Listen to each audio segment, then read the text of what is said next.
outline of what we'll be doing. Oh, well done, Joyce. Okay, hang on, get rid of that. Okay, we'll talk a bit about Rongoa. We'll talk about why make kawakawa balm or any kind of balm. Some safety things you need to think about, things about collecting material. I'll show you pictures of when we made some kawakawa balm. Someone asked for some information about maramataka and wairua, and I'll talk a bit about that. And there's a few resources at the end. If you've got any questions, Wendy, are they just going to put them in the chat for the moment? Yes, please. Yeah. Okay. And we'll catch up with questions at the end if we need to, if we haven't covered everything. Okay, thanks, Joyce. Okay, let's get into it. Are you teaching rongoa? So this is where you need to start from. If you're teaching rongoa, the first thing to do is start with your community, your rohe, your area, and find out what's done in your area and by your people. Because when you teach rongoa, it'll be clearer on the next slide, you have to teach things like Tane Mahuta, all his kids, Maori, Haumea, who's the god of cultivated food, the stars, Matariki or Puanga, depending on where you're from, Pare Kawakawa or Taua, depends where you're from, but that's the headbands that people, the kuia wear, the old ladies wear when they at a tangi. It's probably the easiest way to explain it. And I don't know much about any of that. Ooh, what are you doing? Okay. The biggest thing is that you respect and you have a respectful intent as to what you're doing when you work on this. Okay, Joyce, thank you. This is where, if you're teaching about rongoa, this is where making kawakawa balm, using the sap, break off or cut off, don't break, harakik flax, sorry, I switched backwards and forwards. If you are going to make kumaraho leaf tea, which is foul, but that's where that kind of thing sits, where you're teaching about rongoa.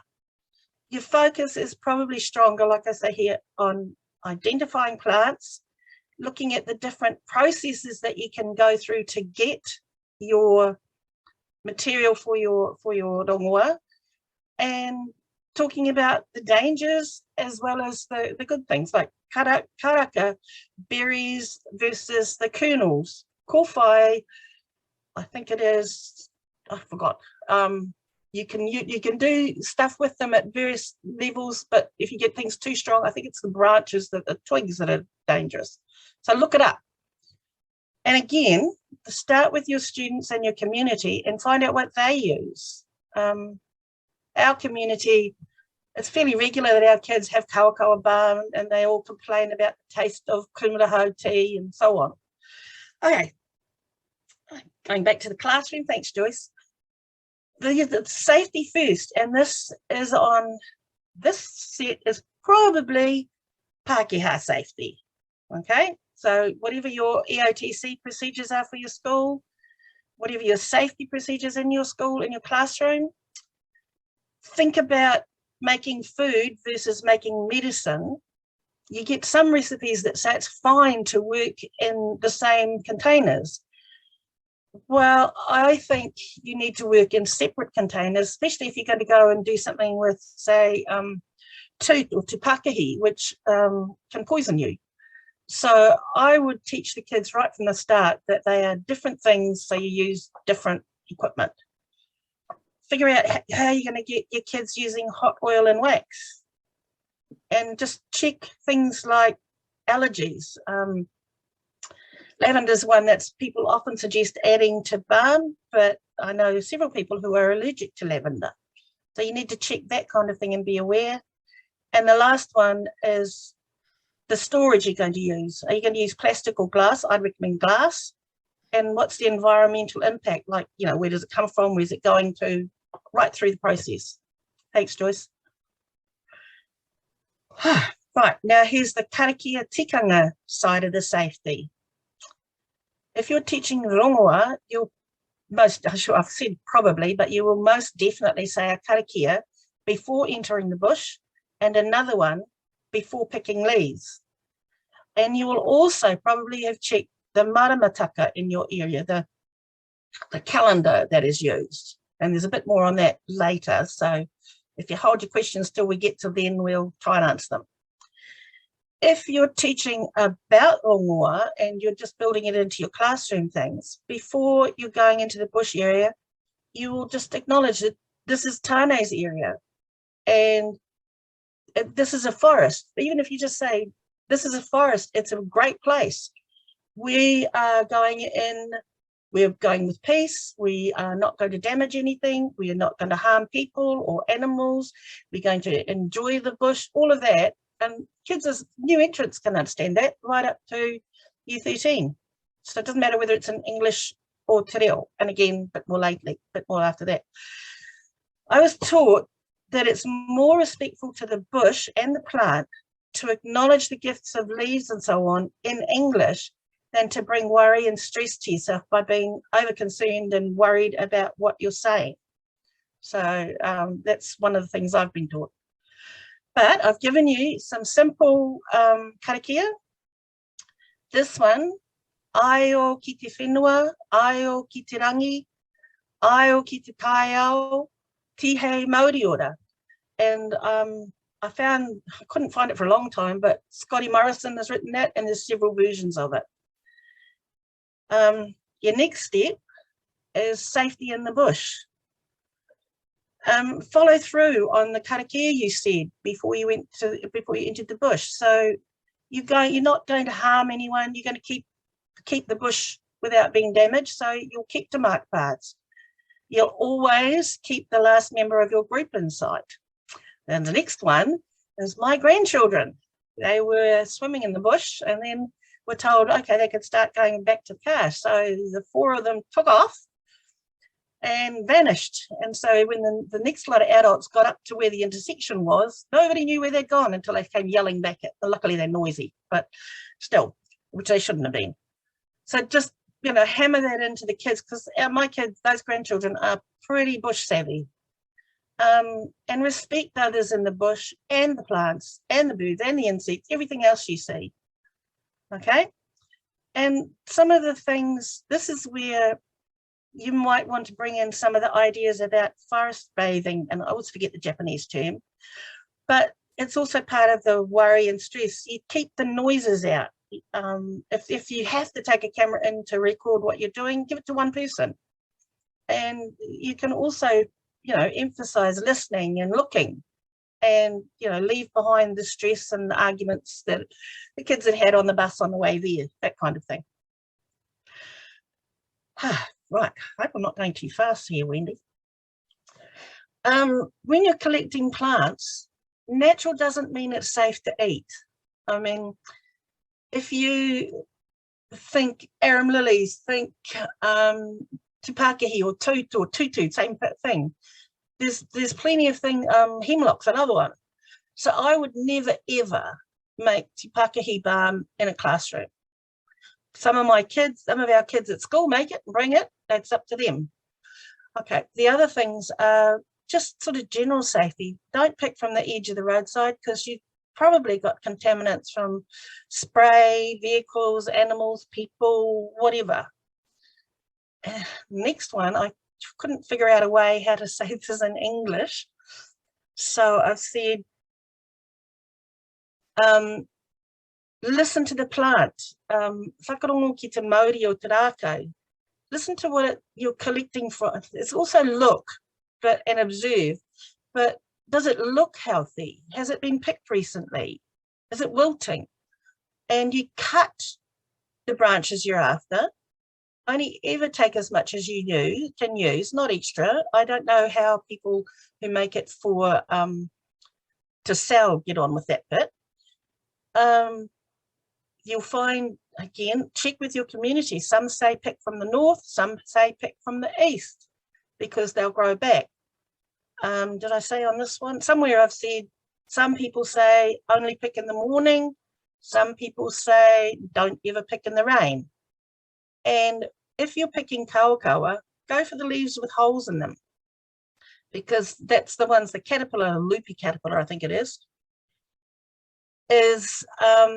has been eating, and there is science to back up the theory that this part is where the healing properties are most concentrated.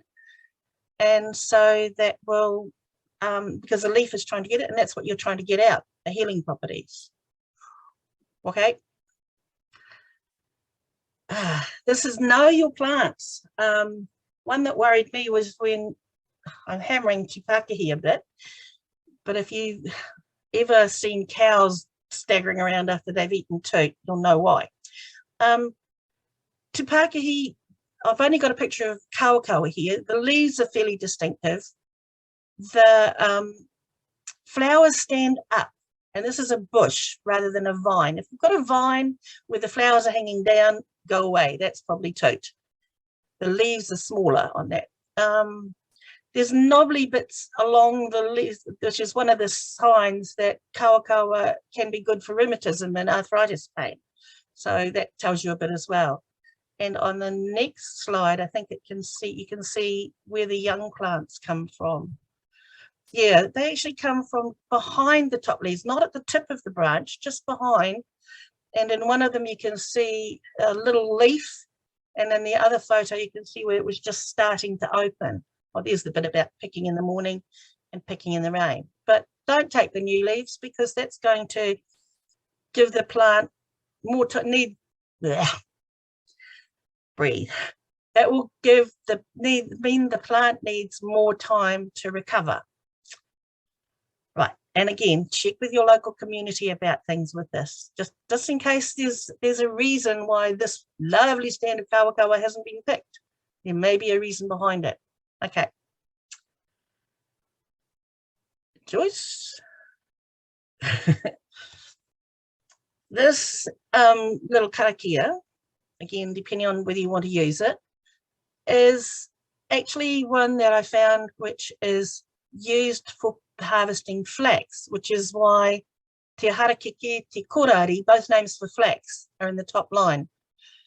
Ngā taonga whakarere iho, o te rangi, o te whenua, o ngā tupuna, homai he oranga mō mātou, and then tihei mauriora. If you wanted to say te kawakawa, he taonga whakarere iho, o te rangi, o te whenua, homai he oranga mō mātou. And so you've missed out. Some people don't want to put tupuna, the ancestors, and some people don't like saying tihei mauriora, or you might have something different. So I've given you sort of a couple of ways you can use that one. Hope that makes sense. Yep. This is another one which I found for karakia, which for harakeke, which seems to be the most common on the website. I didn't change it, sorry.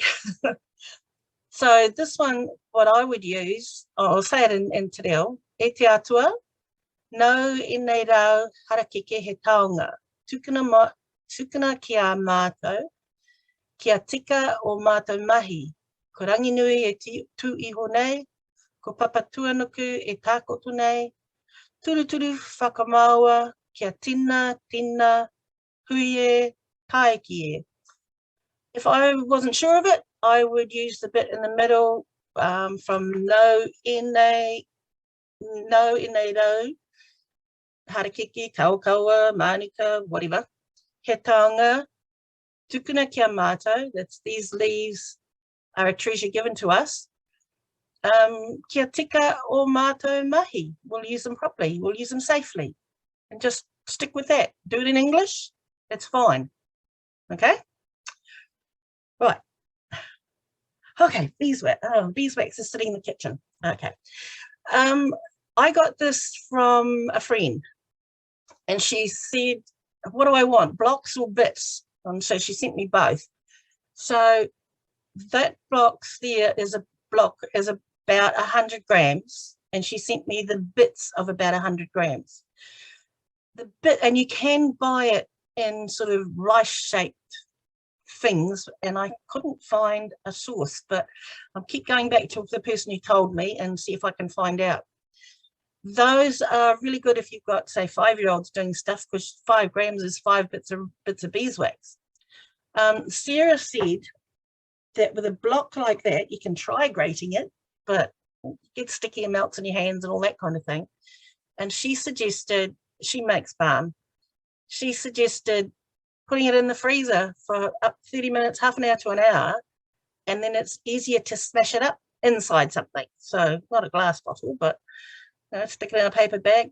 And there's a place where you can build in a few extra experiments. Check it out. You might be able to test different ways that are good, bad, whatever.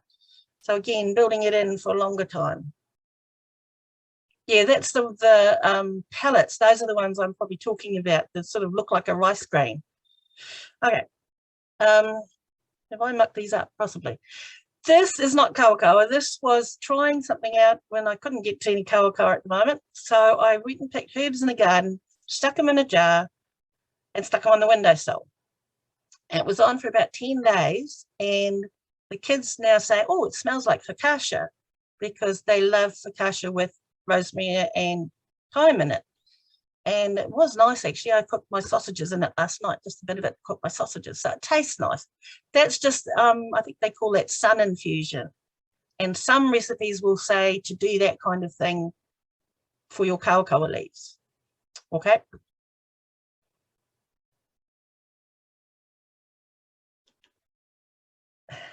Yeah, these two probably should have been around the other way.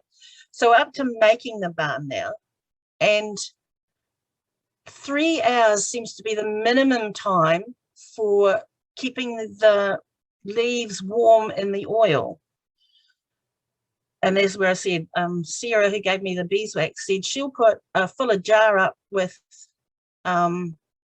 leaves and leave it on the windowsill for 6 to 8 weeks to make sure she's got the strongest possible oil infusion out.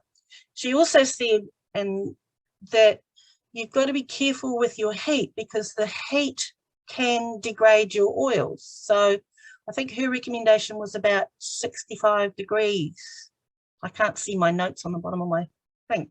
So to sort of keep an eye on how hot you're getting things.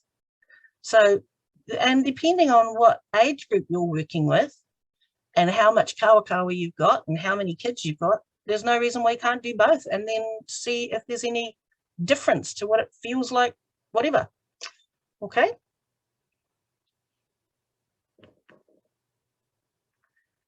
Yeah, this one, a bit hard to explain, but when the oil has when the kawakawa has infused in the oil, you need to strain it off. And we just used ordinary strainer. And you can see in the top photo, I think we strained it twice. But at the bottom of the bowl, you will get a little bit of water. And it's a bit like if you make gravy, you're trying to tip off the oil and leave the goodies in the gravy behind to make your gravy. Or the other way is when you try and skim off a bit of fat or whatever off the top of a stew that the meat was a bit fatty, and you pick up the juice underneath it. That's where you can see what you can see. And it's just, you're better off leaving a bit of oil, not using it, than putting it in. And you can experiment on that too and show kids that oil and water won't mix and the water won't set properly. So you can play around with that and see what happens. Okay. Yeah, these ones, I think these were chips of beeswax that we had. Yes, this lot, they were chips of beeswax, again, melted over a water bath. Didn't take long. We use glass, and I recommend glass because I don't like plastic and it could degrade with the hot mixture you've got. And don't put the lids on until it's set, because you don't want moisture of any kind forming inside the lid by mistake.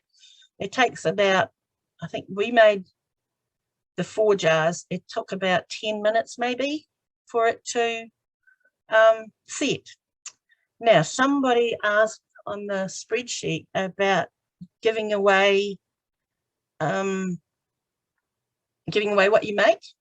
And this is where tikanga, I asked a couple of people and they gave me a very puzzled looks and said, well, why wouldn't you? That's tikanga. So I haven't found anybody that actually recommends it online or anywhere else, but it's what you do. When you make your first try at making something, you give it away.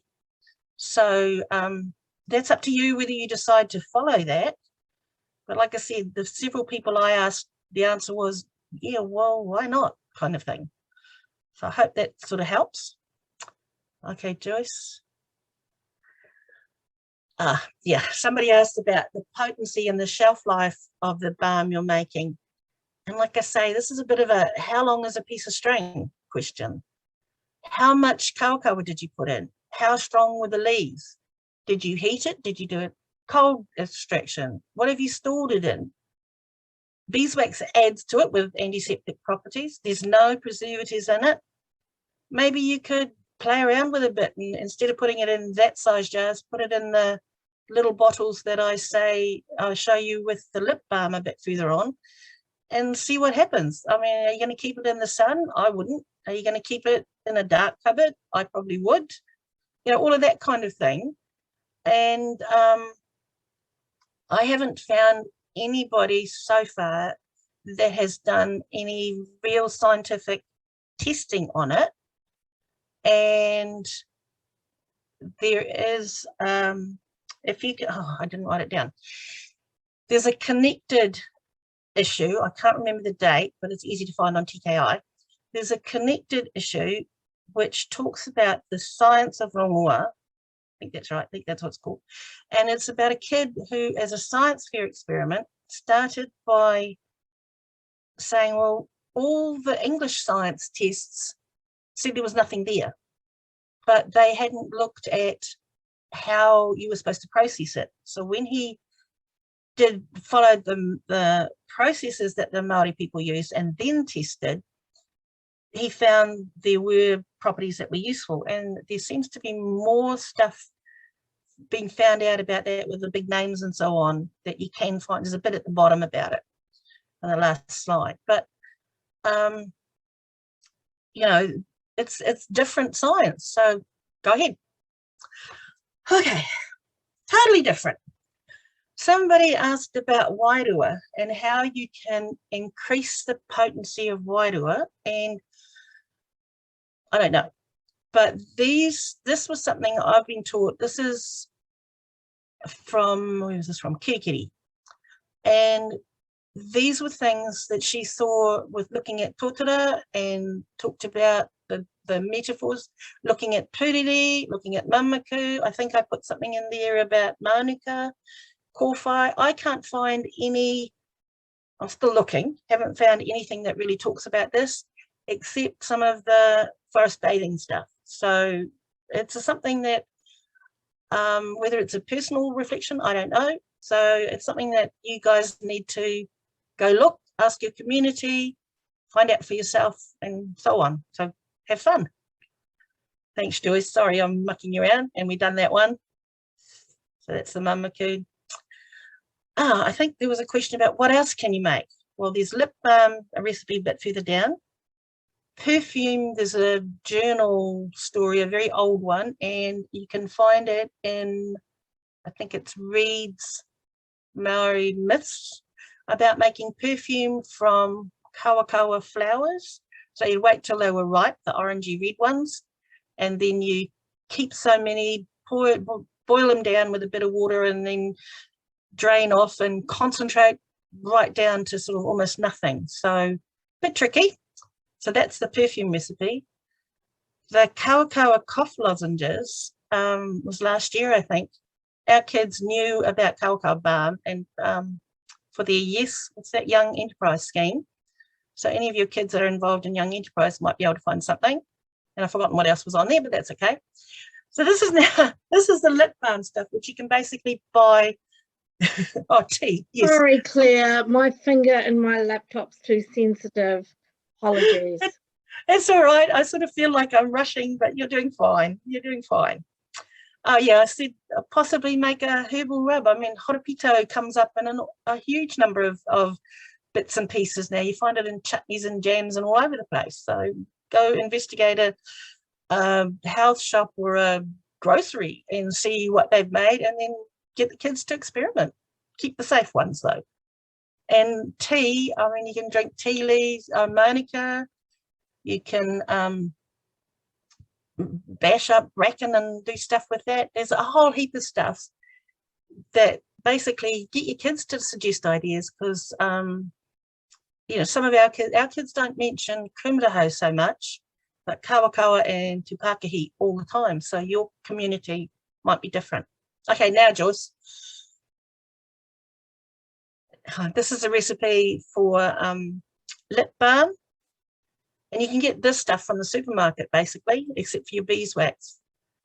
The colouring isn't essential, and the essential oil is up to you as well. Oh, that's where I don't think I've put this on, Wendy. These jars you can get from Arthur Holmes in Wellington somewhere. So you can get jars and lids, and I don't know the prices, sorry. That was very easy, very quick, and only a little bit. And, you know, we made, I think that amount made 3, it does say 3 jars. So we swapped them among us, gave them away among ourselves, and Wendy's daughter Ayla, that she mentioned at the beginning, ended up with one of mine. It's my giveaway gift.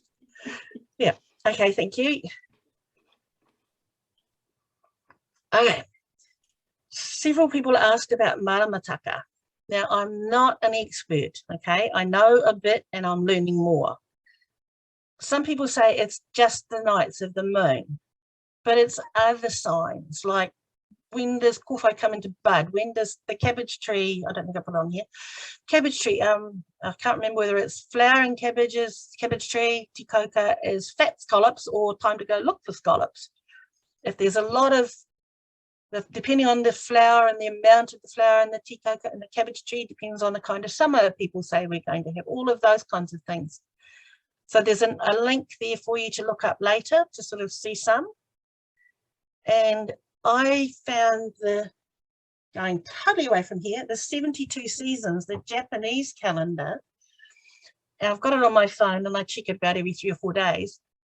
It's actually, it's winter there, totally different to our time, but the little details that they notice in the change of the seasons every 4 to 5 days is actually quite fascinating. And I think it would make a fabulous thing that some kids could do for even over a month, over a year. Look for, oh, you found it, Wendy.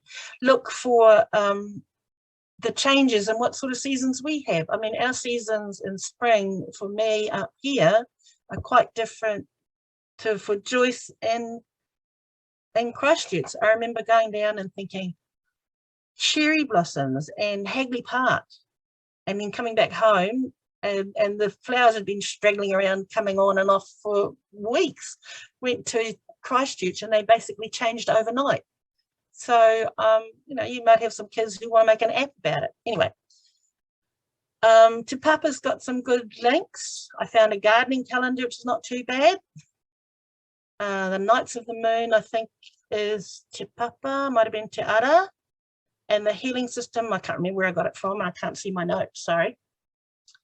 The bottom PDF that I've got there was from Dunedin, I think it was, researched in about, oh, there you go, Wendy's changing things. That's the one. Oh, Lincoln, yeah. And done in about 1995. But if you open it and go right to the bottom, you can ignore the rest if you don't want to read it.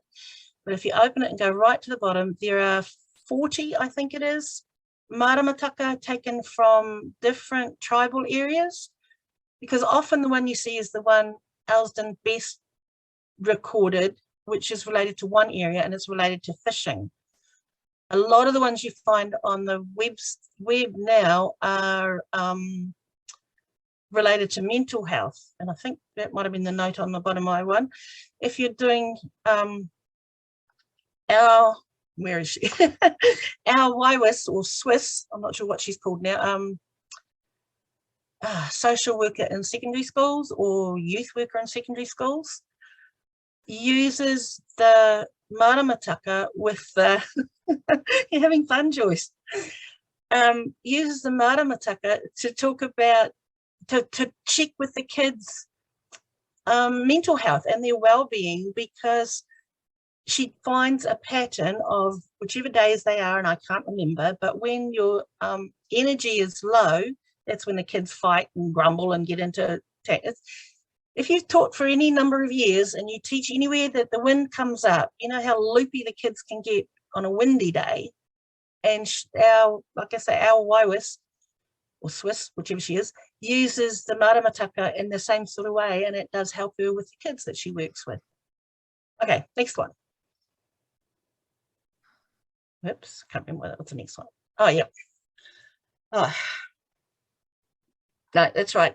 On the next one, yeah. This one, when I was talking about forest bathing earlier, and that's the Shinrin Yoku, I guess that's how you say it.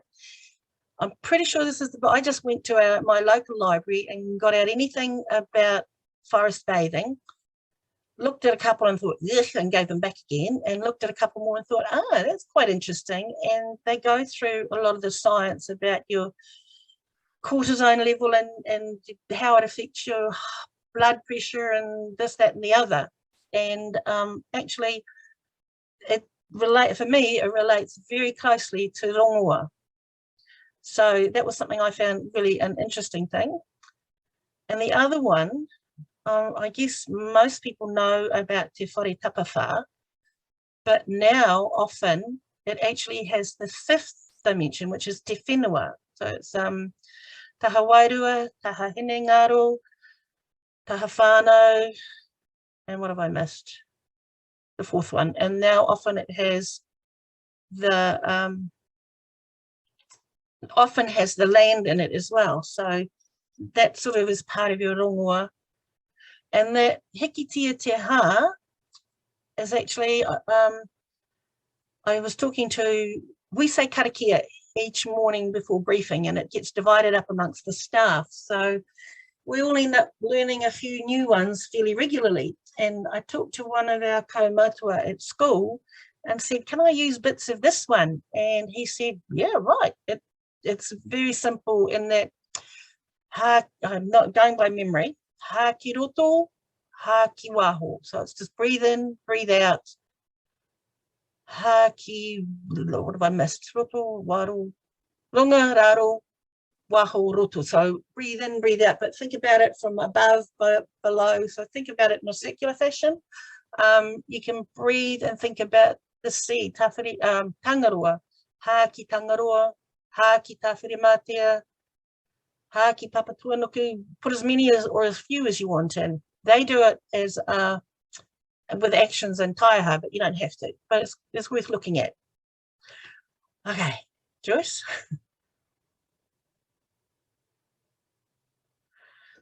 Okay, this is the 2-second version about tikanga. Okay, because it could take about 20 years. So very quickly, very simply, tikanga is the right way. Tika means right, do it properly. So tikanga is the right way to do things. It's sort of the way you act, and kaupapa is your plan of action. So sometimes people use them interchangeably and together. And depending on how you use your tikanga and what your kaupapa is, and sorry, they don't translate easily into English, this all adds to the modi or the wairua of what you're teaching. Okay, now this is where what our principal calls Karakia 101 or Marae 101. He'd probably call this wairua 101. And your modi is sort of like your spirit, your self-esteem, the thing that makes you you. It's, if your modi is not in sync with everything else, you're not well. It's potency, it's mana. Have I left anything out, Wendy, or does that make sense? She'll come in. So it's something that, when she gets to it, it's something that you do. Sorry, I'm trying to operate 2 screens and read 3 things at the same time. Have a glass of water, Claire. Just have you got some water? Am I going too fast, am I? Okay. Just breathe, you're fine, honey. While she's having a glass of water, she talked about Te Whare Tapa Whā, or Lima. Doesn't sound so nice off the Sounds tongue, weird when you say Lima.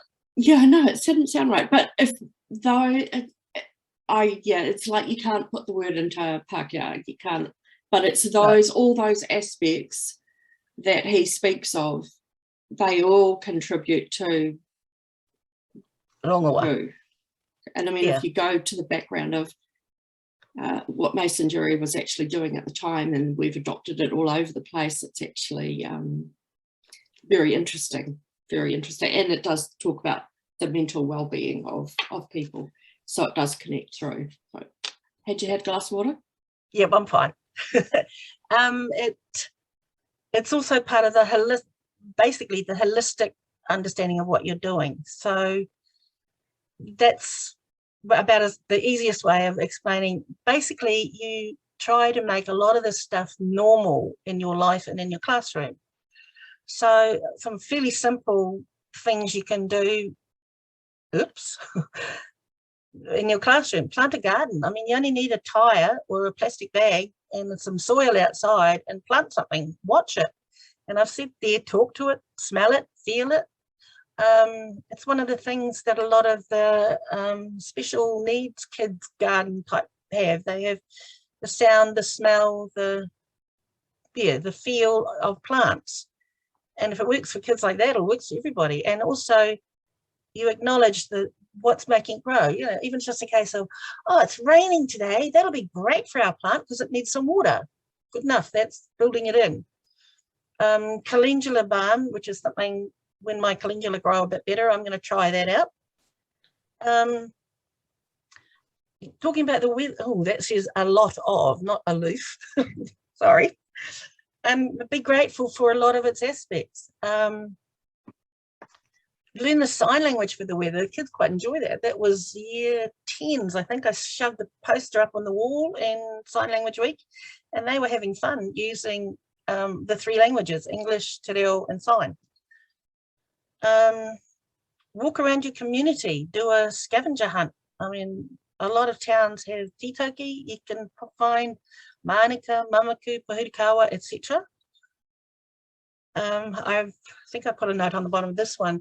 I had a kid in about year 4, I think it was, and we'd been talking about trees and looking at trees in the area. I think we went and collected some kauri seeds and grew them. His mother took him to a plant shop, and he insisted that she buy a Nico palm because they're so nice. And she came and told me, and I thought, oops, they're so expensive. But he knew Nico, he didn't know it before. Watch the moon over a month. And this again was about I had possibly a year 1 to 6 class that I had at one stage. And we tracked the moon over a month. And I remember Stacey came roaring into the classroom one morning, absolutely excited, couldn't talk properly, hauled me outside because the moon was up there. He could see the moon in the daylight. He'd never seen it before. And this was about 8:30 in the morning. So I mean, don't take it for granted that the kids know what shape the moon is in the southern hemisphere. And that picture can't be the southern hemisphere because the moon's up the wrong way, all of that kind of stuff. Yeah, if you were doing this kind of stuff, you'll be talking about Matariki, the March solstice, the September, equinox, all of that kind of stuff. And I don't think I've used rahui before. It's rahui. It's like a ban, like a stay off. Let this place recover. We have a garden dedicated to one of our former teachers in the grounds, and we actually have a post outside which is acting like a rahui. Acting like a stay out of here. This needs to get itself established. And so sometimes you'll have community places that they don't want you to pick stuff because it's just been done and they want to leave it for 6 months or whatever. So check it out with your community. That's all part of your tikanga. Okay, have I missed anything? No, I don't think so. Right. Okay. Oh, did I bring that? Oh, yep. Right. I don't know if you can see it. That's the meaning of trees, which, if you can find it, I've got that mentioned there. Robert Venel, and there are a couple of articles online. The links are there. Bits of things to do. This one is, can you see, Koro's Medicine, pretty old one now, but a really good one to start with at any level when you're starting with the kids. Now, Wendy, I hope I put it in. Check out the school journal. If you've got Journal Surf, go look. You can get journal articles, you can find connected articles, you can find junior journal articles about, and it'll also link you to the ones that are online and you can read them. If you haven't got Journal Surf, go to the TKI site and work your way through that. Possibly more senior, but check INNZ for New Zealand articles. If you don't know how to do that, go talk to your librarian or go to National Library, go to the Services for Schools site, find a bit about INNZ, read what it tells you to do. It was playing me up a little bit the other day in that I had to copy the information about the article and then paste it into an email. But I was looking for articles that were, I filtered it for date. So since 2000, I think it was, and I've forgotten what else I filtered in. Requested it on, must have been Monday, got it Tuesday afternoon. The New Zealand Trees app is the one that's done by AUT, I think. Yeah. Good one to have on your phone, and you can just take a photo of it and so on, work with that. Okay, next slide. A couple of science things. There you go. I found these somewhere along the line, and I've only checked it in one place, so I haven't triangulated this. But it talks about I don't even know how to say those things. Myrcicin and or whatever that is. And this it was from the Aotea site who actually sell it. But yeah, so that's a little bit of the science, and I think there was another bit on the science on the next page. All right, 2015. Yeah, that's the same. The whatever that one is. Oh, both the same ones are mentioned. So I figure if we're two places from two things, they're probably pretty good. So there's the science for you. There's also some information on the Science Tech Learning Hub, Science Learning Hub, and also University, the Auckland Museum has bits and pieces as well. So you'll collect information from lots of different places. Oh, all over the place, yep. And I think, okay, before we go, have we answered most of the questions, Wendy? What do you think? We've answered them as a couple have come up in the chat, but I think I've checked the spreadsheet. Yeah. I'm pretty sure that you've covered those as well. Sorry. Hi. Yeah. No, I think you've covered. Did you want to open the floor? Yeah. If you can handle that, yes. If there's any questions, that's so fine. Can you do that from your side? Put their hands up. Me? No. I'm talking to Joyce, but I seem to have lost her somewhere. Yeah. I'm just quiet. So guys, if you want to flick a hand up using your emoji reactions or just speak up, go for it. Any questions for Claire? And apologies for the the rawness nature of our presentation, but this is what we're about. We're not core educator, professional la-di-da getting paid for this stuff. So we just come au natural, okay? So thank you for bearing with us. Far away. Mary Claire, you must have some exciting questions. Nice to see you again. I think I need to do a bit of research myself. I mean, I've done lots of that, stuff, but not from the Māori perspective. So really, I need to look into that. If I was going to add it into my program, not sure when that's going to be the way that our programs chop and change with our restrictions and things. Yeah, I agree. Basically, you have to sort of figure it all out for yourself at a certain stage, and what happens with your kids makes a huge difference. Yeah. And I think the thing is, to do it well, you've got to have that correct time allocation. Otherwise, it's just a rushed affair, and all you're doing is insulting the whole idea of it, which I just cannot abide by. You either do it well or not at all. Yeah, so you can do it at different levels as you learn your way through, but that's why I've said several times, talk to your community, talk to your kaumatua, talk to your kuia, talk to, gradually you will end up developing relationships with everyone that will help you. Like at the moment, I can talk to a couple of people about maramataka, but not others. And another one I'm looking at is researching some of the history of our area, and I can sort of hang on a friend's coattails who has done a lot of this work, and so I can sort of go along with her when she's talking to people, and she'll vouch for me. But I can't expect people to just give me their knowledge. They have to be aware and happy of what I'm doing with it. So if you're really getting into some of this stuff, it would pay also to look at some of the Māori research sort of stuff. Sorry, I can't think of the word, but why you and how you research. There's quite a lot online about that as well.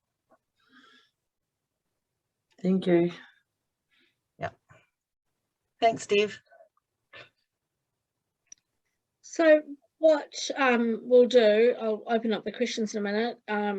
Claire is quite happy to share her slides. So at the end, when we've finished the session, I'm quite happy to share the slides and with a few other resources. So it won't be tonight, in the next couple of days. I think Claire's got some glossaries to go with this, and we're always looking for feedback for our next steps forward. Wendy and I are good at taking feedback and taking it on board.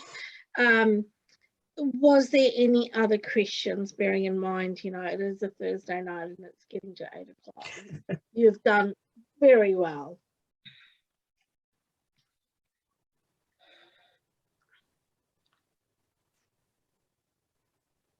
Tanya, Mariana, Belinda, Victoria, Karen, Dev. Sound like my classroom right now. I can't see their faces. And normally in class I'd be going, put your cameras on, please, because that's etiquette at our school, but I'm not going to ask you to turn your cameras on. It would be nice to get an emoji or a just saying that, yeah, we're here. Any questions there, people that we can't see?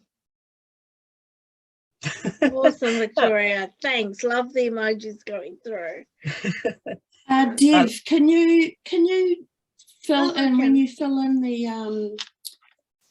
session answers?